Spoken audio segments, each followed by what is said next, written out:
UP police की ही land है, लेकिन एक माफिया का कब्जा है।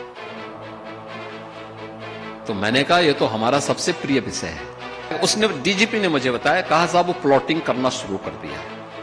मैंने कहा घबराइए मत। पहली बार जब लखनऊ में उसने बुलडोजर देखा तो उसके बाद वो तुरंत आया सिलेंडर कर। उसने कहा साहब आप एफआईआर में कुछ मत करिए, मैं पूरी लैंड गवर्नमेंट को हैंड ओवर कर रहा हूं। एक दिन यूपी के डीजीपी,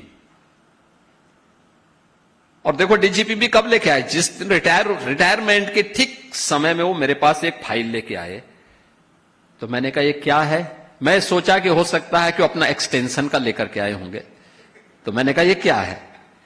तो उन्होंने कहा साहब जो है आप फॉरेंसिक इंस्टीट्यूट की बात कर रहे हैं। यूपी पुलिस की ही लैंड है, लेकिन एक माफिया का कब्जा है। तो मैंने कहा ये तो हमारा सबसे प्रिय विषय है।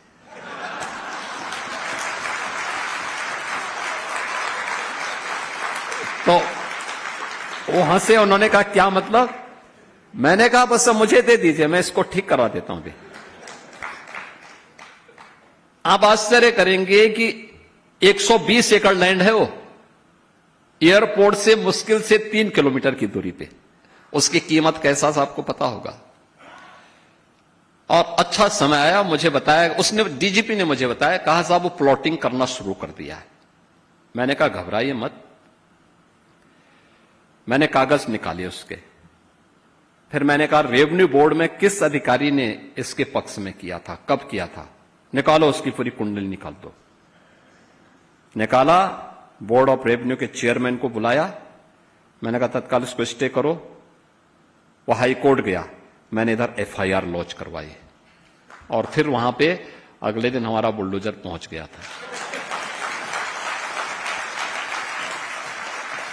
पहली बार जब लखनऊ में उसने बुलडोजर देखा तो उसके बाद वो तुरंत आया सिलेंडर कर। उसने कहा साहब आप एफआईआर में कुछ मत करिए, मैं पूरी लैंड गवर्नमेंट को हैंड ओवर कर रहा हूं। मैंने कहा तो हम ले ही चुके हैं, तुम्हारे कहने से कुछ नहीं होने वाला है। लेकिन याद करना, आगे से अगर कहीं तुमने यूपी के अंदर लैंड कब्जा की तो मान के चलो कि तुम्हें यूपी में कोई ठिकाना नहीं मिलेगा। एक दिन यूपी के डीजीपी, और देखो डीजीपी भी कब लेके आए, जिस दिन रिटायरमेंट के ठीक समय में वो मेरे पास एक फाइल लेके आए। तो मैंने कहा ये क्या है। मैं सोचा कि हो सकता है कि वो अपना एक्सटेंशन का लेकर के आए होंगे। तो मैंने कहा ये क्या है। तो उन्होंने कहा साहब जो है आप फॉरेंसिक इंस्टीट्यूट की बात कर रहे हैं। यूपी पुलिस की ही लैंड है, लेकिन एक माफिया का कब्जा है। तो मैंने कहा ये तो हमारा सबसे प्रिय विषय है।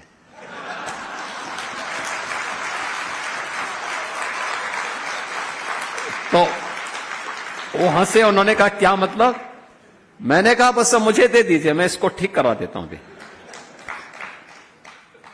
आप आश्चर्य करेंगे कि 120 एकड़ लैंड है वो, एयरपोर्ट से मुश्किल से 3 किलोमीटर की दूरी पे। उसकी कीमत कैसा आपको पता होगा। और अच्छा समय आया, मुझे बताया, उसने डीजीपी ने मुझे बताया, कहा साहब वो प्लॉटिंग करना शुरू कर दिया है। मैंने कहा घबराइए मत। मैंने कागज निकाले उसके। फिर मैंने कहा रेवेन्यू बोर्ड में किस अधिकारी ने इसके पक्ष में किया था, कब किया था, निकालो उसकी पूरी कुंडली निकाल दो। निकाला, बोर्ड ऑफ रेवेन्यू के चेयरमैन को बुलाया। मैंने कहा तत्काल इसको स्टे करो। वो हाई कोर्ट गया, मैंने इधर एफआईआर लॉन्च करवाई। और फिर वहां पे अगले दिन हमारा बुलडोजर पहुंच गया था। पहली बार जब लखनऊ में उसने बुलडोजर देखा तो उसके बाद वो तुरंत आया सिलेंडर कर। उसने कहा साहब आप एफआईआर में कुछ मत करिए, मैं पूरी लैंड गवर्नमेंट को हैंड ओवर कर रहा हूं। मैंने कहा तो हम ले ही चुके हैं, तुम्हारे कहने से कुछ नहीं होने वाला है। लेकिन याद करना, आगे से अगर कहीं तुमने यूपी के अंदर लैंड कब्जा की तो मान के चलो कि तुम्हें यूपी में कोई ठिकाना नहीं मिलेगा।